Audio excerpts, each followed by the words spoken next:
नमस्कार. पुन्हा एकदा आपणा सर्वांचं या यूट्यूब चॅनलवर सहर्ष स्वागत. मित्रांनो, आज आपण एका नवीन प्रकरणाला सुरुवात करणार आहोत, ज्या प्रकरणाचं नाव आहे शीतयुद्ध. शीतयुद्ध अर्थात कोल्ड वॉर. आणि या प्रकरणामध्ये आपण जे महत्त्वाचे घटक अभ्यासणार आहोत त्यामध्ये शीतयुद्ध म्हणजे नेमकं काय आणि मग त्याची व्याख्या समजावून घेत असताना आपल्या एक गोष्ट लक्षात येईल की शीतयुद्ध म्हणजे दोन गटांमध्ये प्रत्यक्ष न घडलेलं परंतु युद्धाप्रमाणे निर्माण झालेली परिस्थिती. आणि मग हे जे दोन देश आहेत आणि त्या दोन देशाच्या अंतर्गत जे गट निर्माण झाले यांनी आपापसामध्ये जे काही करार केलेले असतील ते करार सुद्धा आपण या प्रकरणामध्ये अभ्यासणार आहोत. त्यामध्ये नाटो, याशिवाय सेंटो, सिएटो, त्याचबरोबर एन्झुस, याशिवाय वारसा अशा प्रकारचे जे काही करार केल्या गेलेले आहेत या करारांचा अभ्यास आपण 10.2च्या अंतर्गत करणार आहोत. 10.3 मध्ये आपण अलिप्ततावाद आणि भारताची भूमिका ही सुद्धा अभ्यासणार आहोत. मित्रांनो, जगाची विभागणी जवळपास दोन गटांमध्ये झालेली होती. एक म्हणजे साम्यवादी गट आणि दुसरा म्हणजे भांडवलवादी गट किंवा लोकशाहीवादी गट. परंतु यामध्ये सुद्धा सर्वच देश सामील झालेले नसून एक असा गट होता की जो गट दोन्ही गटांमध्ये सामील न होता अलिप्त राहिला आणि तोच गट म्हणजे अलिप्ततावादी गट. आणि मग या गटामध्ये भारत सुद्धा प्रमुख होता. या भारताची भूमिका नेमकी काय ही सुद्धा प्रकरणामध्ये आपण या समजावून घेणार आहोत. याशिवाय 10.4च्या अंतर्गत वसाहतवादाच्या विरोधात भारताची भूमिका ही समजून घेऊया. पुढे सार्क 10.5च्या अंतर्गत सार्क जे आहे ती संघटना म्हणजे नेमकी काय आणि या संघटनेचा उद्देश कोणता होता, कोणते देश यामध्ये सामील झालेले होते ते आपण समजावून घेऊया. आणि पुढे बघूया आपण राष्ट्रकुल. ब्रिटिशांच्या साम्राज्याअंतर्गत ज्या वसाहती आता स्वतंत्र झालेल्या आहेत अशा देशांचा एक गट म्हणजे राष्ट्रकुल आणि या राष्ट्रकुलचा अभ्यास आपण या प्रकरणामध्ये करणार आहोत.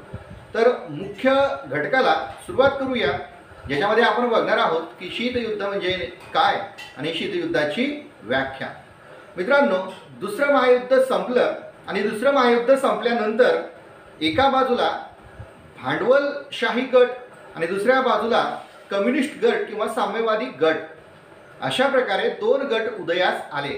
आणि या दोन्ही गटांनी किंवा या दोन्ही देशांनी आपली सत्ता आणि प्रभाव दाखवण्यासाठी जो संघर्ष उभारला तो संघर्ष म्हणजेच शीतयुद्ध. पुन्हा एकदा आपण बघूया की दुसरं महायुद्ध संपल्यानंतर भांडवलवादी देश आणि साम्यवादी देश या दोघांनी सुद्धा आपला प्रभाव आणि सत्ता दाखवण्यासाठी जो संघर्ष केलेला आहे याच संघर्षाला शीतयुद्ध असं म्हणतात. आणि या शीतयुद्धाचा उल्लेख दुसऱ्या महायुद्धाच्या कालखंडामध्ये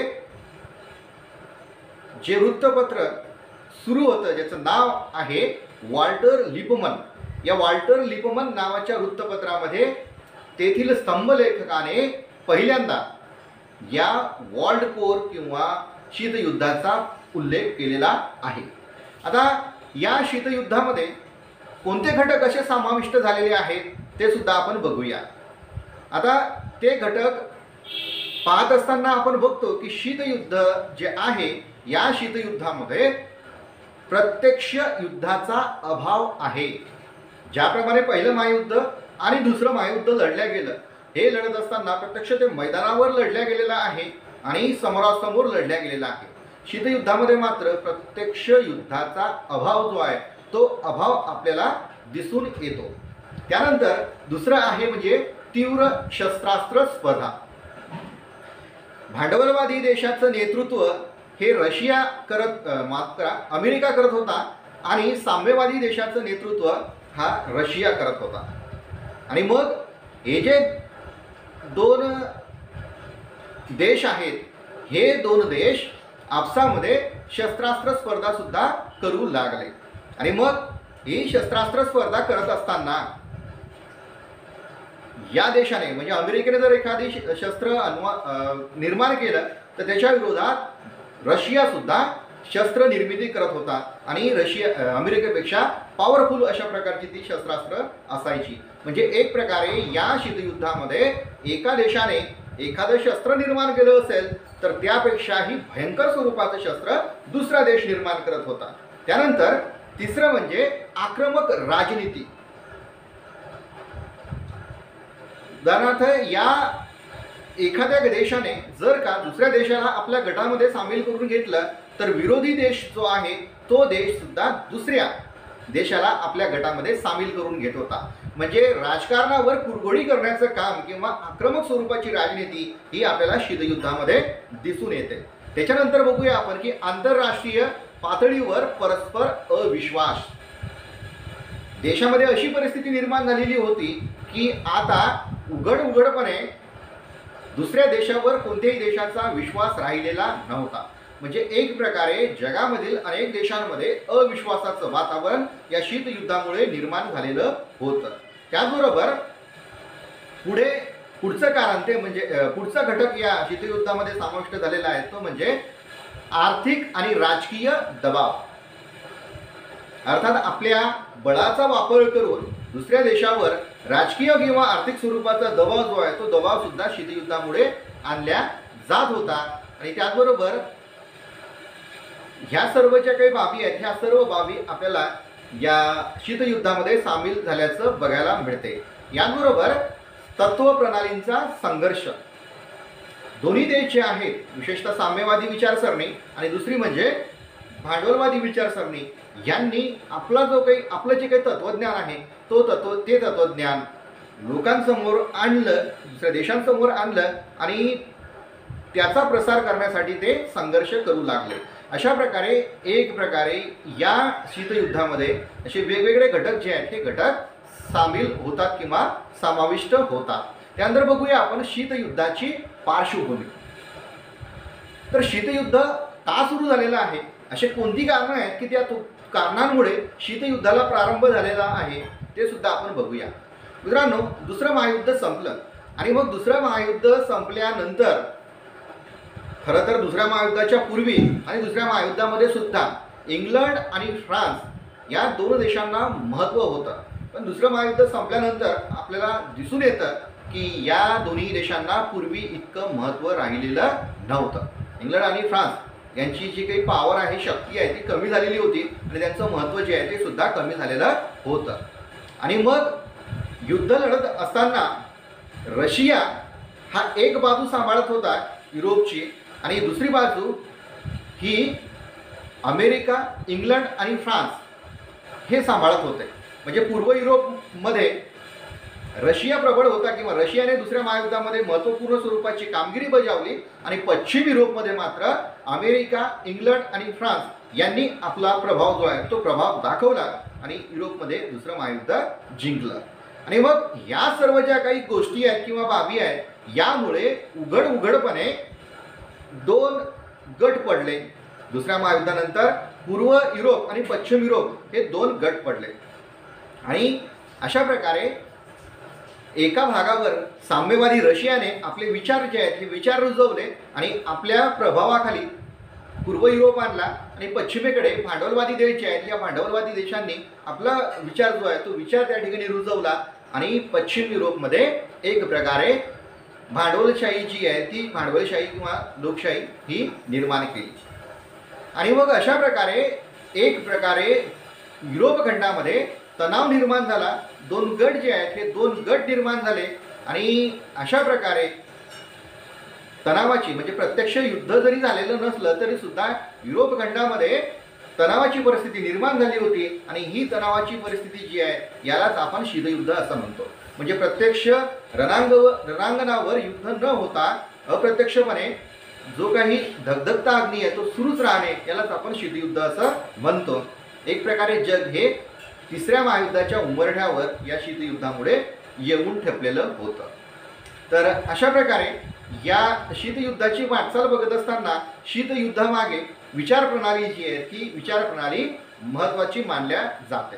खरं तर युरोपची विभागणी जी आहे ती विभागणी केल्या गेलेली आहे काही महत्त्वाच्या मुद्द्यांच्या आधारे. एकतर राजकीय, आर्थिक आणि लष्करी या सर्व गोष्टींमुळे सुद्धा युरोपची विभागणी झालेली आहे आणि त्यापेक्षाही महत्त्वाचं कारण मानलं जातं ते कारण म्हणजे विचारप्रणाली, भांडवलशाही विचारप्रणाली आणि त्याचबरोबर दुसरी म्हणजे साम्यवादी विचारसरणी, ज्याला आपण कम्युनिस्ट विचारसरणी असं सुद्धा म्हणतो. आणि या दोन विचारसरणीमुळे युरोप जो आहे तो युरोप या ठिकाणी विभागला गेला आणि विचारप्रणाली हाच शीतयुद्धाचा एक महत्त्वाचा मुद्दा मानला जातो. आता या शीतयुद्धाचं जे काही लोन आहे ते बघण्यापूर्वी आपण बघूया की उत्पन्नाच्या स्रोताची मालकी, कुठलाही देश असेल तर या देशाचं जे उत्पन्न आहे या उत्पन्नावर नेमकी कोणाची मालकी आहे यावरून साम्यवादी देश आहे की तो भांडवलवादी देश आहे हे आपल्याला कळतं. तर रशियासारखा जो कम्युनिस्ट देश आहे किंवा साम्यवादी देश आहे त्याची विचारसरणी आपण बघत असताना पाहतो की जे काही राष्ट्रीय उत्पन्न आहे या राष्ट्रीय उत्पन्नावर सरकारची मालकी असेल ही या विचारसरणीची मध्यवर्ती कल्पना आहे. या उलट अमेरिकेसारख्या भांडवलवादी देशाची जी काही मध्यवर्ती कल्पना आहे ती अशी आहे की उत्पन्नाचे जे स्रोत असतील या उत्पन्नाच्या स्रोतांवर जी मालकी असेल ती मालकी अंशतः भांडवलशाहीची असेल किंवा भांडवलदारांची असेल. अशा प्रकारे ही विचारसरणी आपल्याला या मुद्द्यांच्या आधारे समजावून येते की उत्पन्नावर मालकी कोणाची यावरून साम्यवादी देश आहे की भांडवलवादी देश आहे हे आपल्याला कळतं. त्याचबरोबर या शीतयुद्धाचं जे काही लोन आहे ते लोन कुठपर्यंत पोहोचलेलं आहे तर आशियापर्यंत ते येऊन पोहोचलेलं आहे. तर शीतयुद्ध जे आहे या शीतयुद्धाने केवळ युरोप खंडच व्यापलेला नाही आहे तर आशिया खंडापर्यंत सुद्धा ते शीतयुद्ध येऊन पोहोचलं. अशा दोन महत्त्वपूर्ण घटना 20व्या शतकाच्या पूर्वार्धामध्ये घडल्या आणि त्या दोन घटना म्हणजे सोव्हिएत रशिया आणि दुसरं म्हणजे चीन या दोन देशांमध्ये 1950 मध्ये झालेला लष्करी करार ही एक महत्त्वपूर्ण घटना जी शीतयुद्धाचा परिणाम आपल्याला आशियापर्यंत झाल्याचं दर्शविते. आणि दुसरी घटना म्हणजे उत्तर कोरिया आणि दक्षिण कोरिया या दोन देशांमध्ये झालेला संघर्ष. या दोन महत्त्वपूर्ण घटनांमुळे शीतयुद्धाचं जे काही लोन आहे ते आशियापर्यंत पोहोचलं हे आपण सांगू शकतो.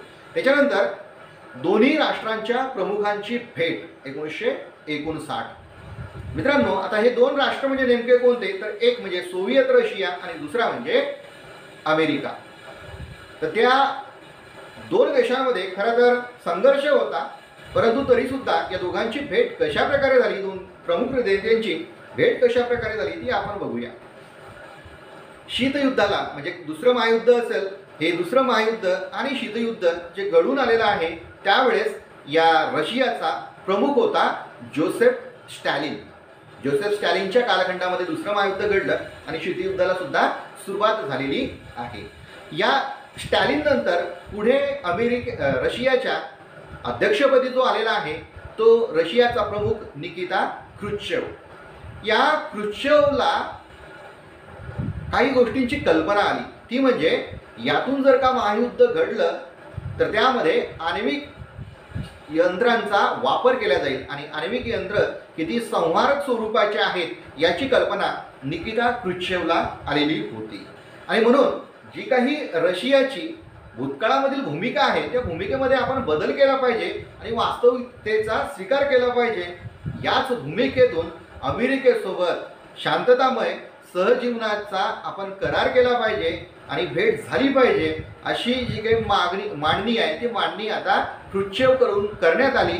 आणि पुढे 1959 मध्ये कॅम्प डेव्हिड या ठिकाणी अमेरिका या देशाचे राष्ट्राध्यक्ष आयझेनहॉवर आणि सोव्हिएट रशियाचे प्रमुख किंवा अध्यक्ष निकिता क्रुश्चेव या दोघांची भेट झाली.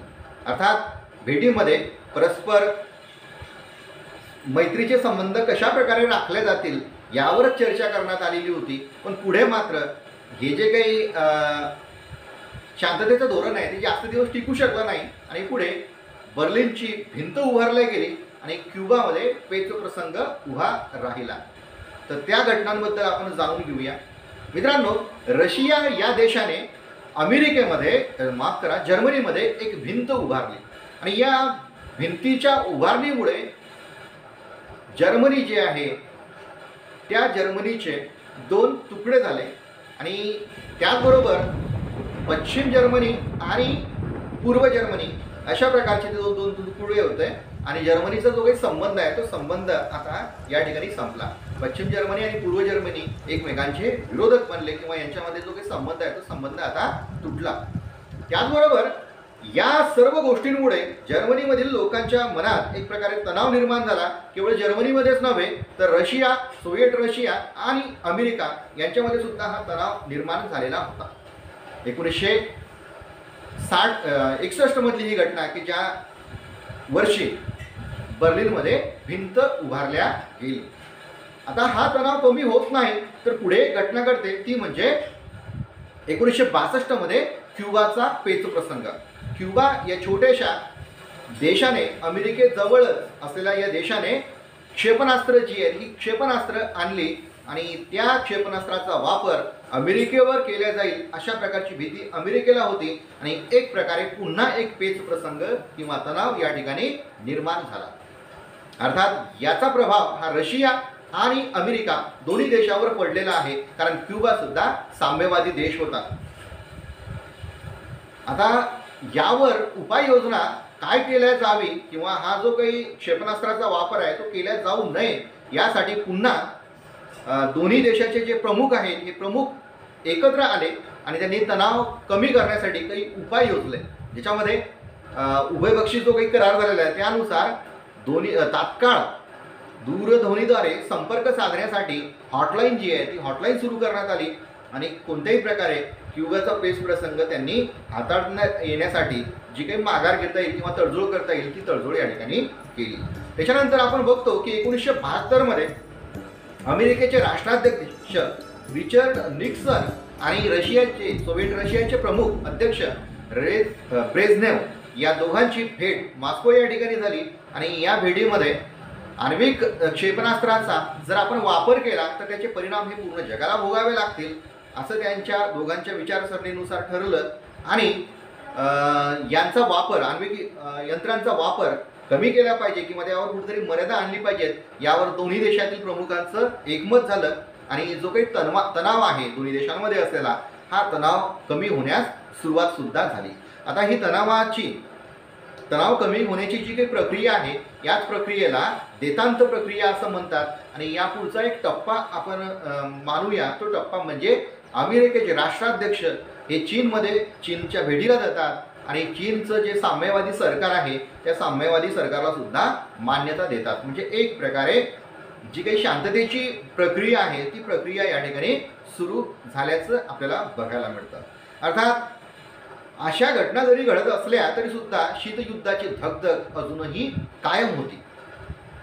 दुसरं महायुद्ध संपलं आणि दुसरं महायुद्ध संपल्यानंतर पुन्हा अशा प्रकारचं तिसरं महायुद्ध होऊ नये यासाठी युनो नावाच्या एका आंतरराष्ट्रीय संघटनेची निर्मिती करण्यात आली. तर या संघटनेमध्ये ज्या वेगवेगळ्या समित्या आहेत त्या समितीमध्ये सुरक्षा समिती आहे आणि या सुरक्षा समितीतील सदस्यांना व्हेटो म्हणजेच नकाराधिकार देण्यात आलेला आहे. या नकाराधिकाराचा किंवा व्हेटोचा वापर अनेक मित्र राष्ट्रांसाठी केला गेला आणि ही समिती जी आहे ती समिती आपल्या या अधिकाराचा वापर मित्रांसाठी करत होती. त्याचबरोबर विविध लष्करी करार हे सुद्धा सुरूच होते. याशिवाय आपापल्या मित्रांसोबत आर्थिक देवाणघेवाण, व्यापारी सवलती, त्याचबरोबर मित्र राष्ट्रांचा दर्जा देणे अशासारख्या माध्यमातून दोन्ही गटांनी अमेरिका असेल किंवा साम्यवादी असेल किंवा भांडवलवादी गट असेल या दोन्ही देशांनी जगभर गटबाजीला प्रोत्साहन हे दिलेलं होतं. त्याचबरोबर दोन्ही ज्या काही विचारसरण्या आहेत या दोन्ही विचारसरण्यांमधला जो काही फरक आहे तो फरक एकमेकांबद्दल असलेलं अविश्वासाचं वातावरण या सर्व गोष्टींमुळे शीतयुद्धाची जी काही धगधग आहे ती धगधग कायमच राहिली. याचबरोबर साम्यवाद विरुद्ध भांडवलवाद हा जो काही वाद आहे ह्या वादाबरोबर एकमेकांविषयी असलेले गैरसमज दूर करण्यासाठी कुठल्याही प्रकारची यंत्रणा नसणे, त्याचबरोबर एकमेकांचे जे काही विचार आहेत किंवा भावना आहेत ते समजून घेण्याची यंत्रणा नसणे, अशा सारख्या गोष्टींमुळे शीतयुद्ध हे सुरूच होतं. ती धगधग जी आहे ती धगधग पुढे सुरूच होती. तर अशा प्रकारे हे जे काही शीतयुद्ध आहे, हे शीतयुद्ध आपण बघितलेलंच आहे. हे शीतयुद्ध घडण्यामागे दोन प्रमुख देश जबाबदार आहेत. एक म्हणजे अमेरिका आणि दुसरा म्हणजे रशिया. तर आपण बघूया की रशियाचा जो साम्यवादी गट आहे त्या गटामध्ये कोणते देश सामील झालेले आहेत, त्यांची विचारसरणी काय, अर्थव्यवस्थेबाबत त्यांचं मत काय, याच्या उलट अमेरिकेबद्दल सुद्धा आपण माहिती घेऊ. तर जो रशिया आहे हा रशिया साम्यवादी गट म्हणून ओळखला जातो, सोव्हिएट रशिया. आणि याच्यामध्ये सामील झालेले जे देश आहेत ते देश म्हणजे पूर्व जर्मनी, त्याशिवाय Poland, Czechoslovakia, Hungary, Romania, Bulgaria आणि अल्बानिया असे जे देश आहेत हे देश रशिया गटामध्ये होते. भांडवलवादी किंवा अमेरिकेच्या गटामध्ये नेदरलँड, डेन्मार्क, बेल्जियम, पश्चिम Germany, France, Italy, Spain, Greece आणि ग्रेट ब्रिटन हे अमेरिकेच्या गटामध्ये होते. त्याचबरोबर रशियाची अर्थव्यवस्था ही साम्यवादी अर्थव्यवस्था म्हणून ओळखल्या जाते. या उलट अमेरिकेची अर्थव्यवस्था ही भांडवलशाही अर्थव्यवस्था म्हणून ओळखल्या जाते. त्याचबरोबर आपल्या गटाच्या सुरक्षिततेसाठी जे करार केलेले आहेत, रशियाने वारसा करार केलेला आहे. याशिवाय 1950 मध्ये चीनबरोबर लष्करी करार सुद्धा केलेला आहे. या उलट अमेरिकेने सुद्धा आपल्या संरक्षणार्थ मुख्यतः नाटो करार, त्याचबरोबर अँजुसूस करार, त्याशिवाय सिएटो आणि सेंटो असे करार केलेले आहेत. सरकारी अर्थव्यवस्थेच्या बाबतीत की जी उत्पन्नावर मालकी आहे ती साम्यवादी गटामध्ये सरकारी मालकी राहते. या उलट भांडवलवादी देशांमध्ये उत्पन्नावर जी मालकी आहे ती मालकी मात्र खाजगी स्वरूपाची राहते. तर अशा प्रकारे शीतयुद्धाच्या गटांमधील हा विशेषतः मुख्य फरक आपल्याला पाहायला मिळतो. मित्रांनो, आज आपण शीतयुद्ध म्हणजे नेमकं काय या संदर्भात माहिती घेतली, कोणते गट आहेत या गटांबद्दल माहिती घेतली. पुढील व्हिडिओमध्ये आपण जे गट निर्माण झाले आणि या गटांनी जे वेगवेगळ्या प्रकारचे करार केलेले आहेत, संघटना निर्माण केलेल्या आहेत, त्या नेमक्या कोणत्या, त्याच्यामध्ये सामील झालेले देश कोणते, या संदर्भात सविस्तर माहिती घेऊया. तोपर्यंत इथंच थांबू.